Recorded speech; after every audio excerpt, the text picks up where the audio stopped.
Começa agora o Gospel News. Hoje é quarta-feira, dia 11 de fevereiro de 2026. Eu sou Karen Crisóstomo e nós vamos juntos aqui pela Rede Gospel de televisão e também pelo YouTube Rede Gospel TV Oficial com as principais notícias do Brasil e do mundo. Vamos aos destaques de hoje. Polícia Federal deflagra operação contra crimes sexuais no ambiente digital e compartilhamento de vídeos de abuso contra mulheres.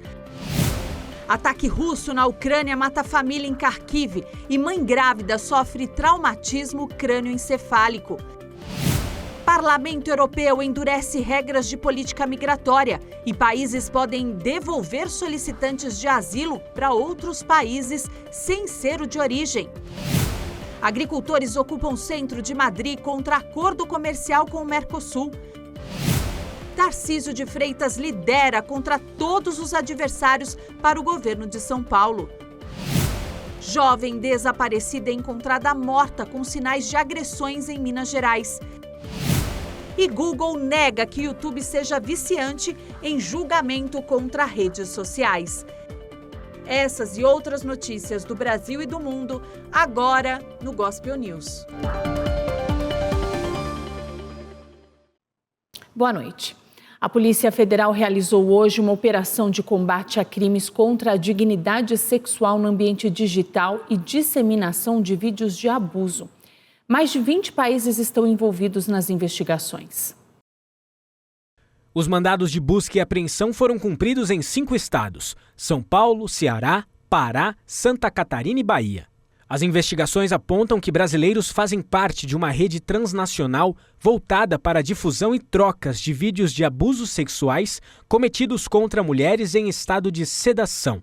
Os criminosos sedavam as mulheres com medicamentos, cometiam estupro contra as vítimas, filmavam o crime e disponibilizavam o conteúdo em sites e plataformas. Em 2025, mais de 20 países se uniram para começar as investigações.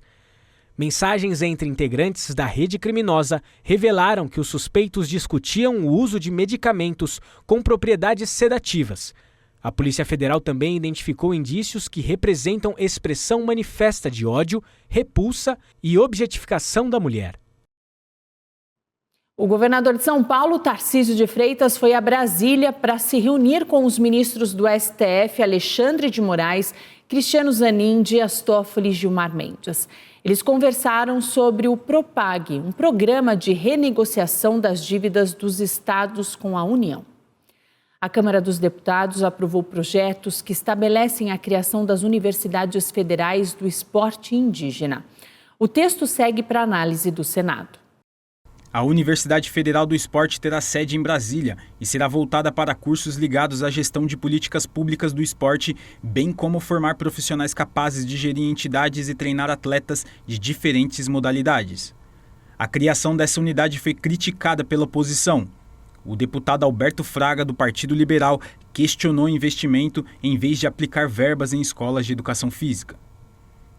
Já a Universidade Indígena também terá sede em Brasília, mas vai poder construir camping em outras localidades. Entre as competências, a federal vai criar incentivos às inovações tecnológicas aos contextos ambientais e sociais dos territórios indígenas, além de promover a sustentabilidade socioambiental e difundir os saberes. A relatora classificou a proposta como uma reparação histórica. O deputado Renildo Calheiros pediu vista e interrompeu a análise do acordo de livre comércio entre o Mercosul e a União Europeia. Os trabalhos em cima do tema devem ser retomados após o Carnaval. A análise do acordo de livre comércio entre o Mercosul e a União Europeia pelo Congresso Nacional foi interrompida devido ao pedido de vista feito pelo deputado Renildo Calheiros, do PCdoB de Pernambuco. Com o pedido, a reunião da representação brasileira no Parlamento do Mercosul foi suspensa e deve ser retomada no dia 24 de fevereiro para a votação do relatório lido pelo presidente do colegiado, o deputado Arlindo Chinaglia, do PT de São Paulo. No relatório, Chinaglia destacou que o acordo cria uma ampla área de livre comércio entre os blocos, com redução gradual das tarifas e preservação de setores considerados sensíveis, além de prever salvaguardas e mecanismos de solução de controvérsias. O presidente da Comissão de Relações Exteriores e vice-presidente da representação, senador Nelsinho Trade, do PSD do Mato Grosso do Sul, destacou os impactos econômicos do acordo e o caminho da proposta no Congresso. Segundo ele, a expectativa é concluir a votação do relatório logo após o retorno do Carnaval e, em seguida, enviar o texto ao plenário da Câmara dos Deputados e, posteriormente, ao Senado. Milhares de agricultores e pecuaristas ocuparam o centro de Madrid nesta quarta-feira para protestar contra o acordo comercial entre União Europeia e Mercosul. O governo de Pedro Sánchez vê o pacto como uma notícia extraordinária e promete mecanismos de compensação. Quarta-feira de protestos na Espanha contra o acordo comercial União Europeia-Mercosul.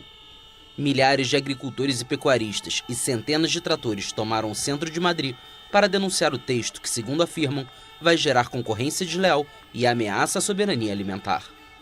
O acordo vai permitir à União Europeia exportar mais carros, máquinas, vinhos e licores para a Argentina, Brasil, Paraguai e Uruguai, ao mesmo tempo que facilita a entrada na Europa de carne bovina, aves, açúcar, arroz, mel e soja sul-americanos. O presidente do governo espanhol, Pedro Sánchez, defendeu o acordo perante o Congresso, qualificando-o como uma notícia extraordinária para a Europa e para a Espanha, porque cria um marco de previsibilidade e de segurança. Ao mesmo tempo, prometeu colocar em prática mecanismos de compensação para os agricultores afetados e salvaguardas agrícolas para dificultar a entrada de produtos latino-americanos, caso se considere que podem prejudicar de algum modo os produtores locais. O Parlamento Europeu congelou por pelo menos 1 ano e meio a ratificação do acordo, ao levar o caso ao Tribunal de Justiça do Bloco para verificar sua legalidade. A Comissão Europeia tem a possibilidade de aplicar o documento de forma provisória, embora, por hora, não tenha tomado tal decisão. A Rússia disse hoje que vai tomar medidas militares caso o Ocidente reforce a presença militar na Groenlândia. Nas últimas semanas, diversos países europeus enviaram tropas para a ilha após Trump ameaçar anexar o território. Segundo o ministro das Relações Exteriores da Rússia, Sergei Lavrov, os Estados Unidos, a Dinamarca e a Groenlândia devem resolver esse tema entre si. E pelo menos 4 pessoas morreram em um ataque russo em Kharkiv. De acordo com as autoridades, as vítimas são um pai e os 3 filhos. Um ataque russo na região de Kharkiv matou 3 crianças pequenas e seu pai. A promotoria regional informou que 2 meninos de 1 ano e uma menina de 2 anos morreram no ataque que atingiu uma residência na localidade de Borodukov, perto da fronteira russa. Um homem de 34 anos, identificado pelos promotores como o pai dos menores, morreu em decorrência dos ferimentos. A casa pegou fogo após o ataque e a família ficou presa sob os escombros. Uma mulher, identificada como a mãe das crianças e grávida de 8 meses, ficou ferida na explosão e sofreu um traumatismo crânioencefálico. Uma pessoa idosa que mora em uma residência vizinha também precisou de atendimento médico. A promotoria regional afirmou que abriu uma investigação pela prática de crime de guerra que resultou na morte de civis.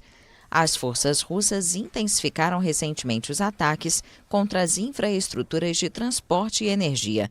Autoridades ucranianas e russas mantiveram conversas mediadas pelos Estados Unidos em Abu Dhabi com o objetivo de pôr fim à invasão de Moscou, que já se arrasta há 4 anos. As duas partes realizaram uma troca de prisioneiros na semana passada, mas um acordo para encerrar o conflito ainda parece distante. Segundo a Missão de Observação dos Direitos Humanos da ONU na Ucrânia, cerca de 15 mil civis ucranianos morreram e mais de 40 mil ficaram feridos, desde o início da invasão russa, em 24 de fevereiro de 2022. 2 ataques a tiros em uma escola e em uma casa no Canadá deixaram 10 pessoas mortas e outras 25 feridas. A polícia encontrou a autora do crime morta dentro do colégio. Ela foi identificada Jessie Strang, uma mulher transgênero de 18 anos que também estudava na escola. 9 pessoas morreram e dezenas ficaram feridas em um tiroteio em uma escola secundária e em uma residência em uma área remota do oeste do Canadá. A suspeita, descrita pela polícia em um alerta de emergência inicial como uma mulher de vestido e cabelos castanhos, foi encontrada morta com um disparo feito aparentemente por ela mesma. Here's the latest information that we have.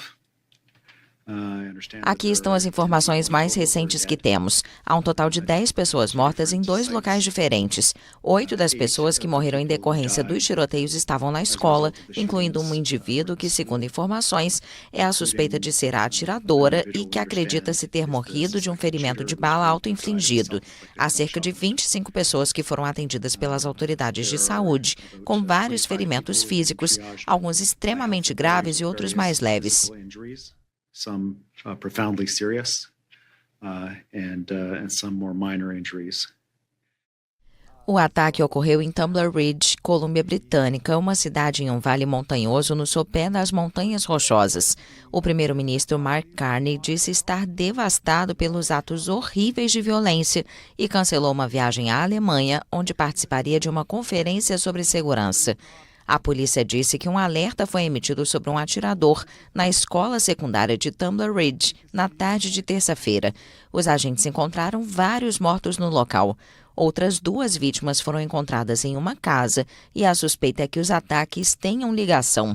Massacres desse tipo são extremamente raros no Canadá. A polícia tailandesa afirmou hoje que atirou em um homem armado que abriu fogo contra uma escola no sul do país. Segundo informações, o jovem portava uma submetralhadora e abriu fogo contra professores e alunos e fez algumas pessoas reféns. Em um vídeo publicado nas redes sociais, é possível ver o momento em que o homem armado libera uma criança. Não há ainda um número oficial sobre feridos e possíveis vítimas. E a divulgação de documentos de Jeffrey Epstein forçou pedidos de demissão e novas crises políticas nos Estados Unidos e também no Reino Unido. A mera menção do nome de uma pessoa nos arquivos publicados recentemente pelo Departamento de Justiça americano sobre o criminoso sexual Jeffrey Epstein não representa, a priori, nenhum ato reprovável de sua parte. Ainda assim, várias personalidades sofrem as consequências dessas revelações e vêm a público se posicionar. O secretário de Comércio dos Estados Unidos, Howard Lutnick, negou ter vínculos com o financista, enquanto aumenta a pressão de parlamentares que pedem sua demissão. Em uma audiência no Senado, Lutnick afirmou: durante um período de 14 anos não tive qualquer relação com ele. Quase não tive contato com essa pessoa, citando apenas um almoço com o bilionário durante uma viagem com esposa e filhos a Nova York por volta de 2012. Depois de aparecer em um documento anônimo e parcialmente censurado datado de 2019, que faz parte dos arquivos Epstein, o ex-atacante francês Franck Ribéry disse que está sendo alvo de fake news. Em um comunicado, o advogado do ex-jogador do Bayern de Munique declarou que seu cliente decidiu empreender ações penais contra a pessoa que assina esta carta caluniosa, a quem afirma já ter identificado. Durante uma visita a um centro comunitário no sul da Inglaterra, o primeiro-ministro britânico Keir Starmer garantiu que não vai renunciar a seu mandato. Recentemente foi revelado que Peter Mandelson foi nomeado embaixador nos Estados Unidos em dezembro de 2024, mesmo o líder trabalhista sabendo de vínculos do britânico com Epstein. A crise levou à recente saída de 2 assessores próximos a Starmer e, segundo a imprensa britânica, outras cabeças podem rolar, incluindo a de seu secretário de gabinete. Epstein, cuja morte na prisão foi considerada suicídio, tinha sido condenado em 2008 por solicitar serviços de prostituição a uma menor. Seus extensos vínculos com políticos, celebridades e acadêmicos se tornaram politicamente explosivos em todo o mundo.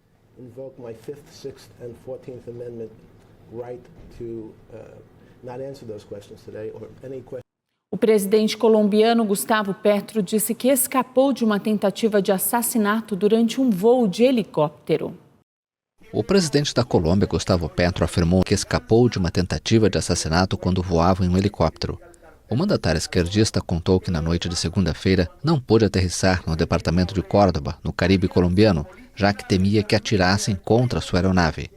Pegamos mar aberto durante 4 horas e acabei onde não deveríamos estar, escapando por pouco da morte, disse Petro. A denúncia do presidente ocorre em meio a uma onda de violência que abala a campanha eleitoral, faltando 3 meses para as eleições no país.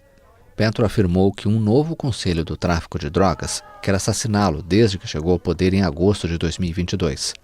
Córdoba é a área de atuação do Clã do Golfo, o maior cartel do país, que decidiu suspender os diálogos de paz com o governo na semana passada, depois que Petro acordou com o presidente dos Estados Unidos, Donald Trump, iniciar uma caçada a seu líder, conhecido como Chiquito Malo.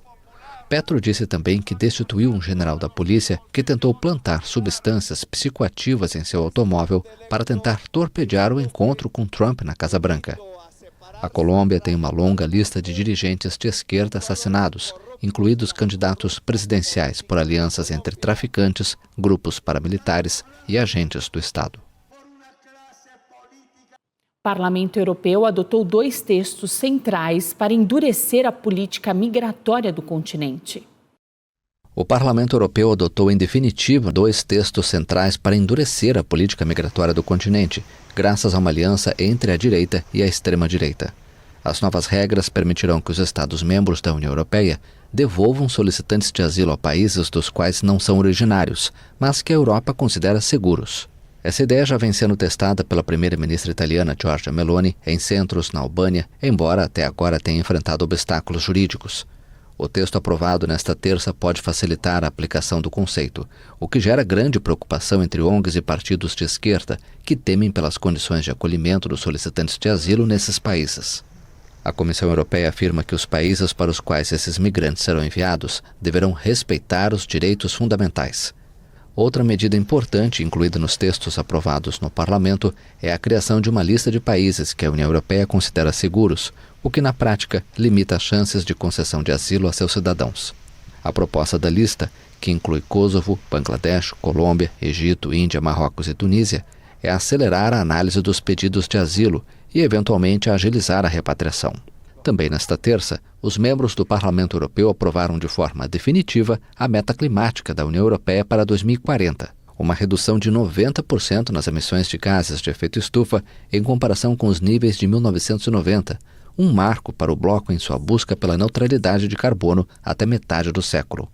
Os legisladores aprovaram a ambiciosa meta climática por 413 votos a 226, juntamente com medidas de flexibilização, incluindo a possibilidade de compra de créditos de carbono fora do continente. A meta agora é requerer a aprovação final dos Estados-membros da União Europeia. Um avião com 55 pessoas saiu da pista e parou em uma praia após tentar um pouso de emergência na Somália. A aeronave enfrentou problemas técnicos após a decolagem. Imagens divulgadas mostram a aeronave sem asa em uma praia próxima ao aeroporto. As autoridades disseram que todos os ocupantes sobreviveram. E no próximo bloco, o Ministério Público vai apurar possível ampliação do funcionamento do metrô e da CPTM em São Paulo. Jovem desaparecida encontrada morta com sinais de agressões em Minas Gerais.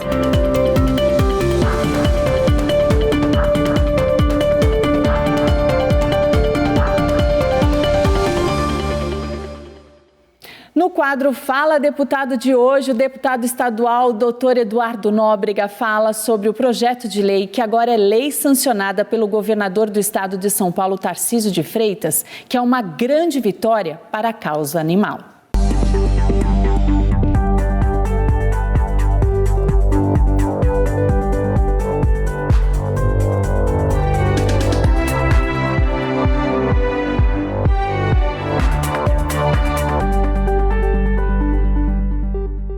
Fala pessoal, aqui é o deputado estadual Eduardo Nóbrega.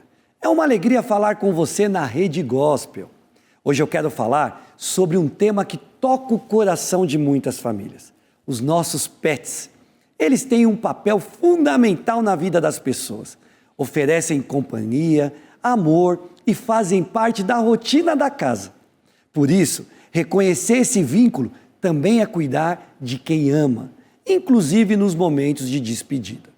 Um estudo publicado na revista científica PLOS ONE confirmou algo muito sério.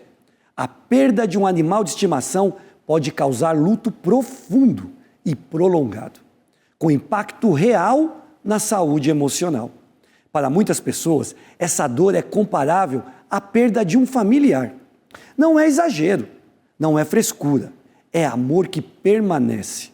Mesmo assim, muita gente ainda escuta que não deveria sofrer tanto.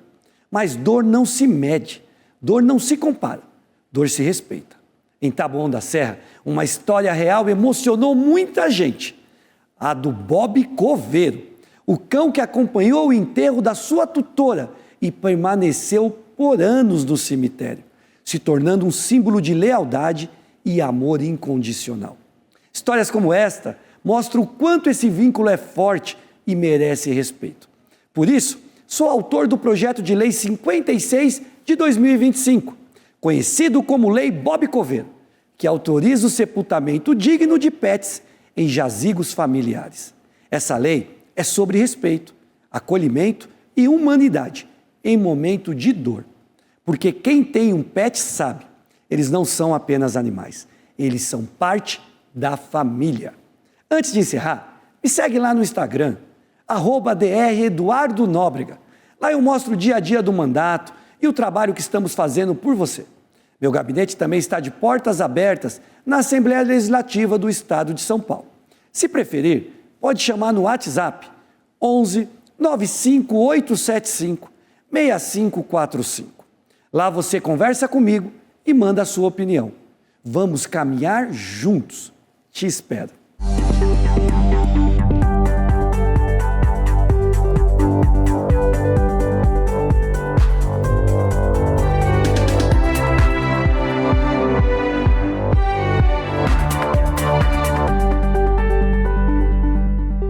O Ministério Público de São Paulo está estudando a ampliação do horário de funcionamento do transporte sobre trilhos na capital paulista nos finais de semana.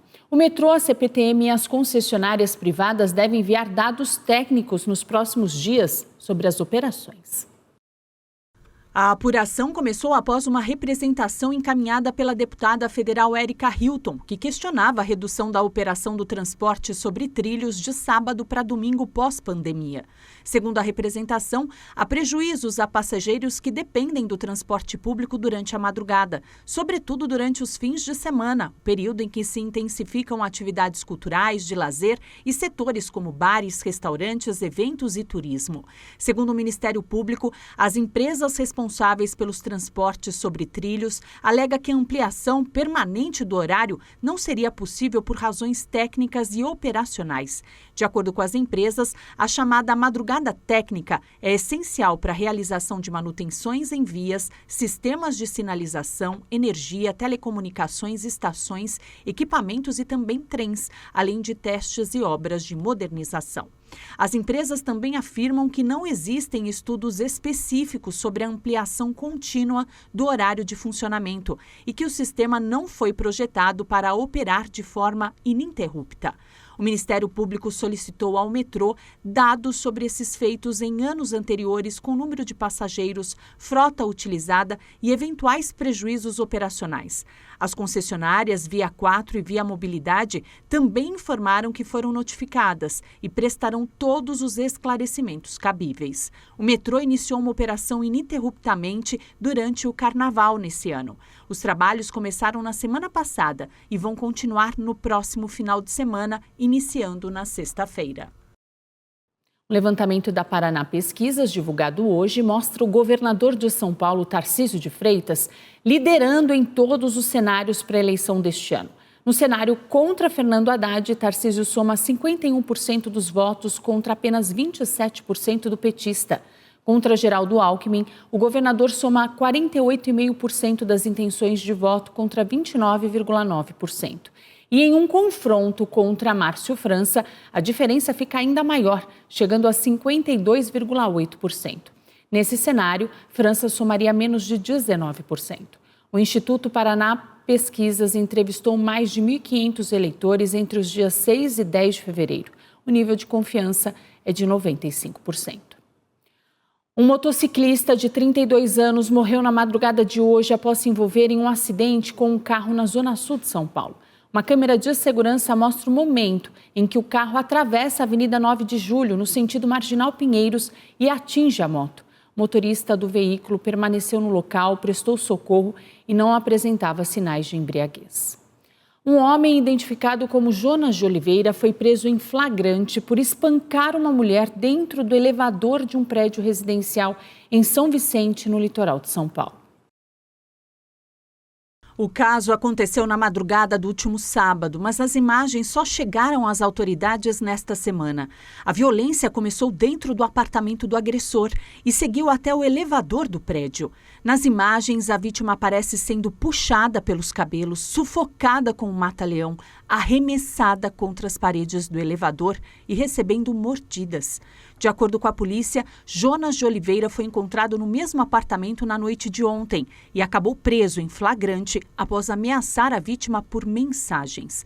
A Secretaria de Segurança Pública de São Paulo informou que o caso foi registrado como tentativa de feminicídio, violência doméstica, ameaça, dano e descumprimento de medida protetiva. Leandro Mota foi preso no Distrito Federal enquanto é investigado pelo estupro de mulheres e adolescentes. Ele estava foragido desde agosto de 2025. Segundo as investigações, Leandro cometeu os abusos entre 2024 e 2025 em um terreiro e também em uma loja de artigos religiosos. 5 vítimas apresentaram denúncias. De acordo com as investigações, o suspeito utilizava de supostas atribuições como entidade religiosa para abusar das vítimas. E a jovem que estava desaparecida desde a tarde de ontem foi encontrada morta, sem roupas, em uma pista de caminhada na região metropolitana de Belo Horizonte. O suspeito de cometer o crime é Ítalo Jefferson da Silva, de 43 anos. Vanessa Lara desapareceu ao sair do estágio em Juatuba, cidade que fica a cerca de 35 minutos de Pará de Minas. Um vídeo mostra o exato momento em que a jovem deixa o local. Depois disso, ela não foi mais vista. Após notarem o desaparecimento da jovem, autoridades e familiares iniciaram as buscas, mas o corpo dela só foi encontrado no dia seguinte. Vanessa estava sem roupa.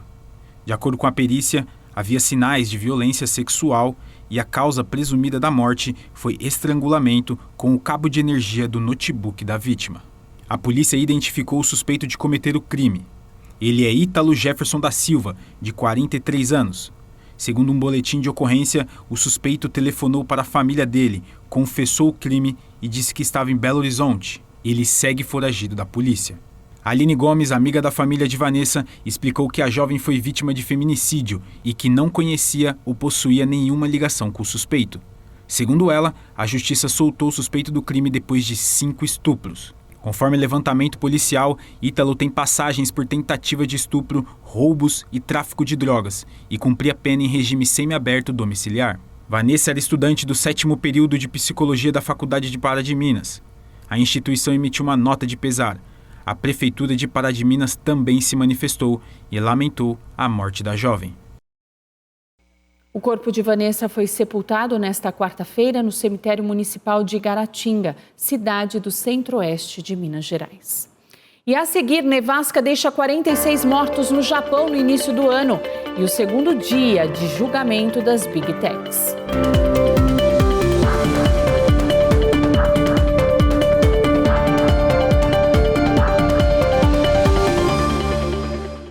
O Observatório Europeu Copérnicos revelou que o ano de 2026 começou com janeiro entre os 5 meses mais quentes já registrados. O ano de 2026 já começou com recorde de temperatura. O Observatório Europeu Copérnicos anunciou que o mês de janeiro está entre os 5 mais quentes já registrados. Em relatório, o Instituto afirma que o primeiro mês de 2026 teve uma temperatura média do ar na superfície de 12,95 graus Celsius, ou seja, 0,51 graus acima da média de janeiro do período 1991 até 2020. O mês foi apenas 0,28 graus Celsius menos quente do que janeiro de 2025, o mais quente já registrado. O Copérnicos aponta que o Hemisfério Sul registrou recorde de calor e incêndios em janeiro e mencionou exemplos como a Austrália, o Chile e a Patagônia. As temperaturas mais elevadas em relação à média foram registradas no Ártico, na Groenlândia, na América do Sul, no norte da África e na Antártica. Já no Hemisfério Norte, intensas ondas de frio foram registradas nas últimas semanas, especialmente na América do Norte, na Sibéria e na Europa.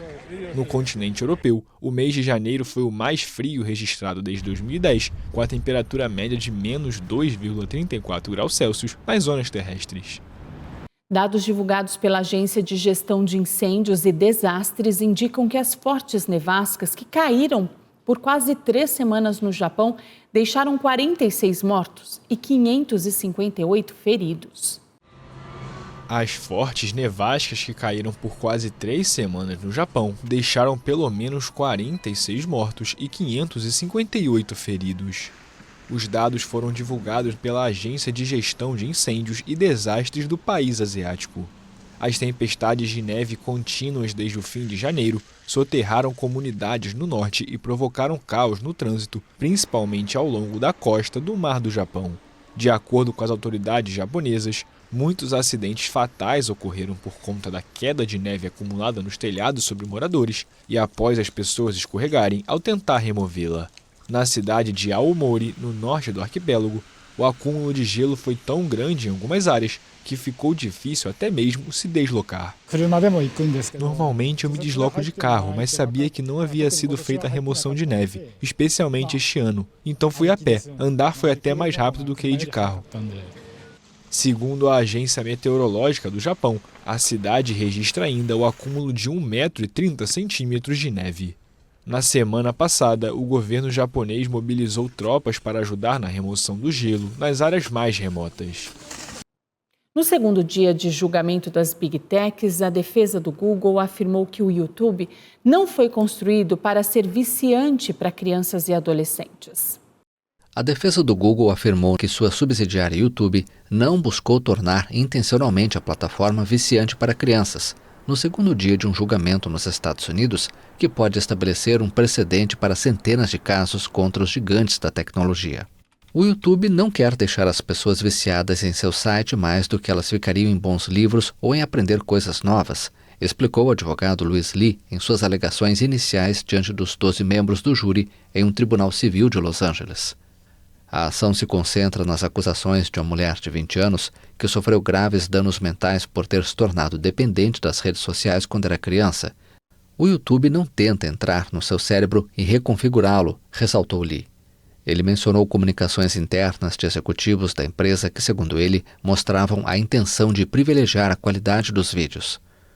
O TikTok e o Snapchat deveriam inicialmente responder pelas mesmas acusações, mas preferiram chegar a um acordo amigável com a suposta vítima por valores confidenciais. Diante de empresas protegidas pela lei americana quanto aos conteúdos de suas plataformas, os autores deste e outros processos contestam o modelo das redes sociais, isto é, o algoritmo e as funções de personalização que incentivam o consumo compulsivo de conteúdo. Os autores acusam esse modelo de ser negligente e nocivo. O resultado das audiências pode estabelecer um precedente judicial em matéria de responsabilidade civil dos operadores de redes sociais. O Chile lançou o Latam GPT, um projeto que oferece à América Latina o próprio modelo de inteligência artificial. O projeto custou quase 3 bilhões de reais. O Chile lançou um modelo de inteligência artificial próprio para a América Latina. O Latam GPT, como é chamado, tem como objetivo romper preconceitos sobre o continente em um setor dominado por grupos americanos. O projeto é impulsionado pelo Centro Nacional de Inteligência Artificial do Chile, uma empresa privada com financiamento público. Apesar do nome, a ferramenta não é um chat como o ChatGPT, por exemplo, com o qual se pode interagir. Trata-se de uma grande base de dados, treinada a partir de informações da região, que pode servir para desenvolver aplicações tecnológicas. Graças a isso, mais latino-americanos vão poder entender como a IA funciona. Haverá mais especialização científica, maior infraestrutura e redes de colaboração que não existiam antes. Também poderemos ter nossa própria perspectiva crítica e construtiva sobre essa tecnologia. O Latam GPT tem o apoio de universidades, fundações, bibliotecas, entidades governamentais e organizações da sociedade civil de países como Chile, Uruguai, Brasil, Colômbia, México, Peru, Equador e Argentina. O desenvolvimento dos grandes modelos de IA está concentrado principalmente nos Estados Unidos, China e Europa. Além da ferramenta chilena, surgiram recentemente alternativas como o Sea Lion do Sudeste Asiático e a africana Ulisa Lhama, voltadas para suas próprias culturas. Flamengo venceu o Vitória lá no Barradão por 2-1. Aos 15 minutos, Eric Pulgar chutou de longe e fez um golaço para abrir o placar. No final da primeira etapa, Everton Cebolinha recebeu livre dentro da área e ampliou. No início do segundo tempo, o Vitória organizou um contra-ataque e Matheus Martins diminuiu. 2-1 Flamengo. E hoje tem mais Brasileirão. São Paulo recebe o Grêmio no Morumbi. O Vasco joga contra o Bahia no estádio São Januário e as duas partidas começam às 9h30 da noite. A Prefeitura do Rio de Janeiro confirmou hoje a cantora colombiana Shakira no evento Todo Mundo no Rio. O show vai acontecer no dia 2 de maio, na praia de Copacabana. O Gospel News desta quarta-feira fica por aqui. Eu desejo a todos vocês uma ótima noite. Amanhã, a partir das 7, estamos de volta com as principais notícias do Brasil e do mundo. E até lá, você fica muito bem informado no YouTube, Rede Gospel TV Oficial, e também no Spotify Gospel News em 3 minutos. Boa noite, até amanhã.